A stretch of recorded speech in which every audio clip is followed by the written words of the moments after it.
1942 que le concept de Nations Unies voit le jour, lors d'une déclaration de Franklin Roosevelt à Washington.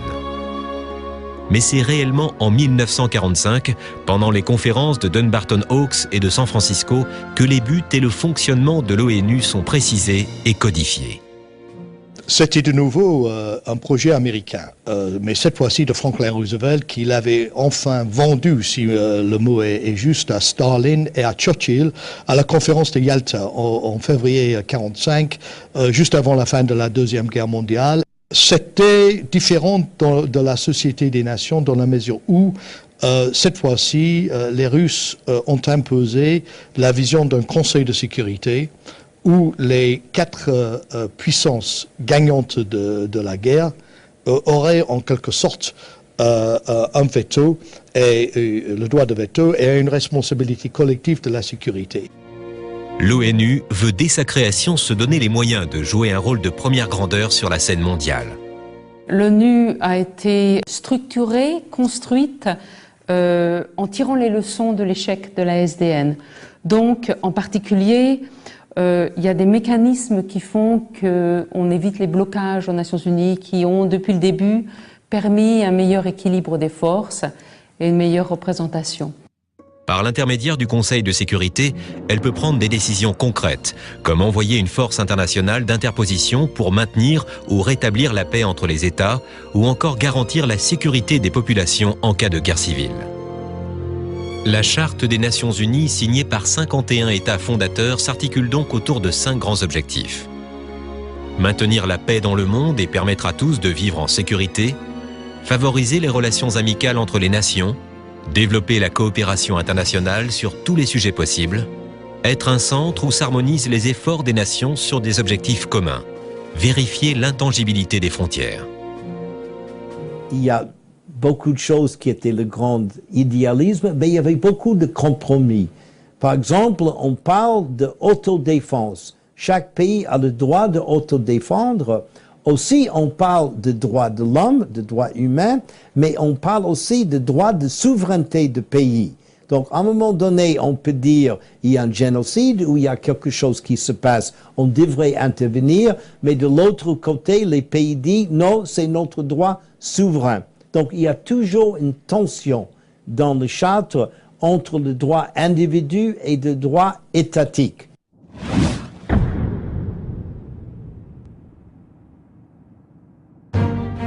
L'ONU comprend 6 grands organes principaux. Tous les travaux de ces assemblées sont traduits dans les 6 langues officielles de l'ONU. Le russe, l'anglais, l'arabe, le chinois, le français et l'espagnol. Les langues de travail utilisées sont le français et l'anglais. Pour assurer la bonne marche de ces missions, l'ONU s'est dotée d'une organisation spécifique. Composée des représentants de tous les États membres, soit un total à ce jour de 192, elle est l'organe principal de prise de décision de l'ONU. C'est en effet l'Assemblée générale qui fixe, après délibération et vote, les tâches et les mandats dont doit s'occuper l'ONU. Son siège se situe à New York et chaque État y dispose d'une voix lors du vote. Les États qui ne sont pas membres ou les entités qui ne sont pas membres à part entière sont par exemple la Palestine, qui n'a pas été déclarée indépendante, et puis Taïwan, pour des raisons politiques évidentes, qui n'est pas considéré comme un pays indépendant par les Nations Unies. À part ça, virtuellement, tout le monde est aux Nations Unies, d'une façon ou d'une autre. Certaines des résolutions prises en Assemblée générale par l'ONU sont devenues historiques et ont eu des répercussions mondiales. Elles définissent la politique de l'organisation, elles sont importantes, elles ont une valeur morale importante, mais elles n'ont pas la même valeur légale que les résolutions du Conseil de sécurité. Le rôle du secrétariat général est d'appliquer concrètement les décisions de l'Assemblée générale. Il s'acquitte de toutes les tâches quotidiennes de l'organisation. Parmi ces tâches, les principales sont l'administration sur le terrain des opérations de maintien de la paix, la surveillance des tendances économiques et sociales et la réalisation de missions d'études sur les droits de l'homme. L'ONU travaille à essayer d'arracher à la racine du mal les causes qui peuvent mener au nettoyage ethnique et au génocide. Le problème, c'est que les définitions de chaque État membre en ce qui concerne le génocide ne coïncident pas toujours. Mais de façon générale, nous savons très bien quand il y a des nettoyages ethniques et quand les choses se passent très mal et quand des minorités ethniques sont soumises d'abord à des discriminations et puis ensuite à des violences de masse. À sa tête, à New York, le secrétaire général des Nations Unies, élu pour 5 ans, est le personnage le plus connu et le plus médiatisé de l'organisation.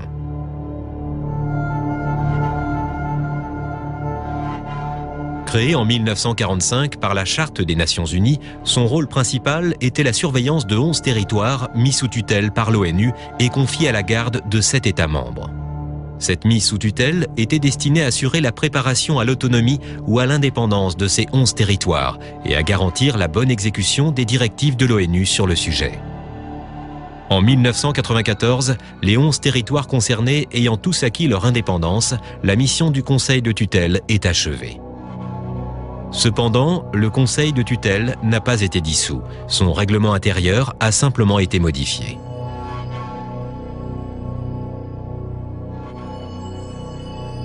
Siégeant à New York, il se compose d'une part de 5 membres permanents, les grandes nations à l'origine de la création de l'ONU, la France, la Russie, les États-Unis, la Chine et la Grande-Bretagne.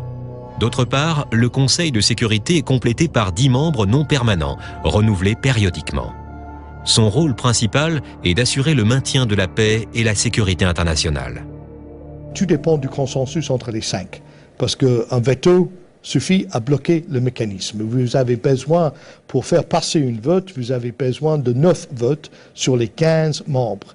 Mais 5 sont permanents avec le veto. Les autres, selon la région, doivent observer la règle de la rotation tous les 2 ans. Donc, si vous êtes à New York, cher monsieur, et vous êtes ambassadeur de votre pays, sans plaisanter, vous passez 80% de votre temps à organiser des cocktails et des dîners, des réceptions pour faire du lobbying pour que tous les 2 ans, lorsqu'il y a un vote, vous ayez une chance de passer comme membre provisoire du Conseil de sécurité parce que c'est là où réside la véritable action. Afin d'éviter tout problème d'ingérence, le secrétaire général de l'ONU n'est jamais choisi parmi les membres des pays participants au Conseil de sécurité.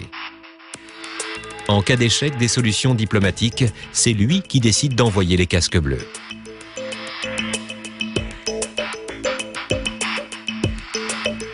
C'est l'organe principal de coordination des activités et des agences de l'ONU pour tout ce qui concerne les domaines économiques et sociaux, ainsi que dans les domaines pouvant être rattachés à ces 2 grands pôles d'activité.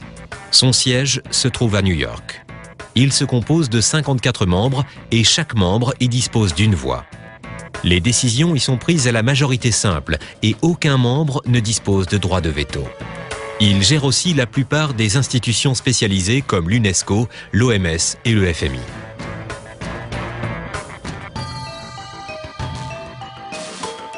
Composée de 15 juges élus par l'Assemblée générale, la Cour internationale de justice a son siège principal aux Pays-Bas, dans la ville de La Haye. Elle représente l'organe judiciaire principal de l'ONU et son rôle est d'arbitrer les conflits juridiques entre les États membres. Elle est aussi consultée régulièrement sur tous les points de droit pouvant être soulevés lors des sessions, ainsi que lors des activités de l'ONU sur le terrain. La Cour pénale internationale, créée le 17 juillet 1998, a une existence légale dès 2002. Elle a un rôle spécifique. Elle doit juger les crimes de guerre et les crimes contre l'humanité.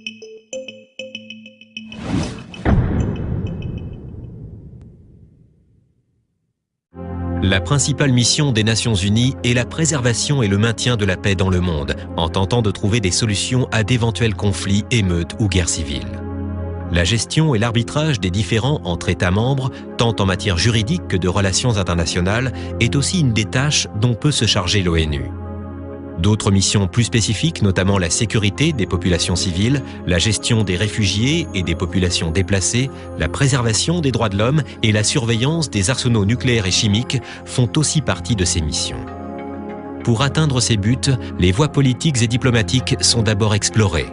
Puis, d'éventuelles sanctions financières ou économiques sont prises. Enfin, en dernier recours, des forces d'interposition, les célèbres casques bleus, sont envoyées sur place pour assurer la sécurité des personnes et des biens en cas de mise en danger dans les pays concernés.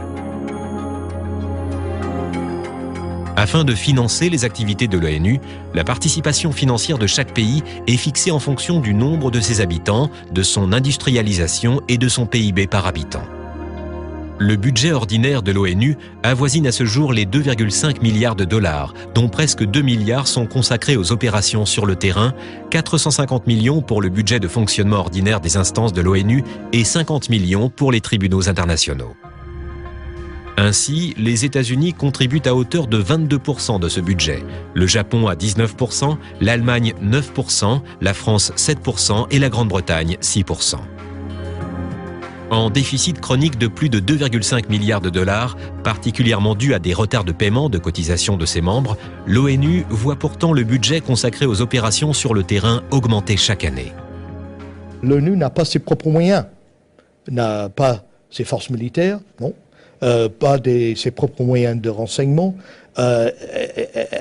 L'ONU n'a pas son propre budget pour lancer des opérations. Donc chaque fois qu'une décision est prise, l'ONU, le secrétaire général de l'ONU doit, avec sa casquette, passer à la quête pour trouver des troupes, pour trouver de l'argent, pour mettre sur pied des forces. Et si les nations, même ayant signé ces déclarations, lui refusent des moyens, ce n'est pas étonnant qu'il y a ces grands écarts entre l'ambition des déclarations et la réalité beaucoup plus modeste des forces qui sont engagées sur le terrain.